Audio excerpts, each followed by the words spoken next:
How to reset or recover forgotten messenger password. Hello everyone, I am Bishaka and welcome to our channel. Now let's get right into the tutorial.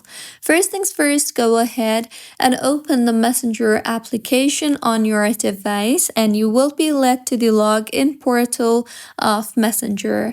Here, if you have forgotten your password, then simply tap on the forgot password option you see there, and you will then be required to enter your mobile number or email.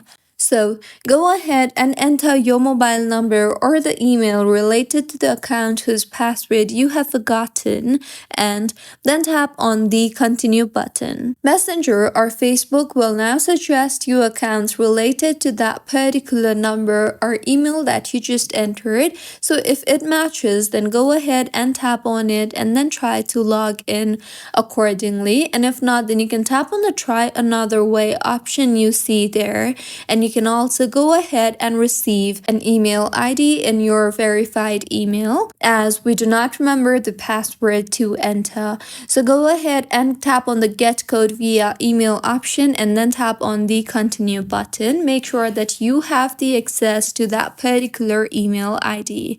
Now go ahead and enter the verification code sent to you and then tap on the continue button you see there, and if the code that you entered is correct, then your account will be recovered. So this was about how you can reset or recover forgotten messenger password. If you find this tutorial helpful, please like the video and do comment if you have any queries. Also, do subscribe to our channel for more helpful tutorials like this. See you on the next one.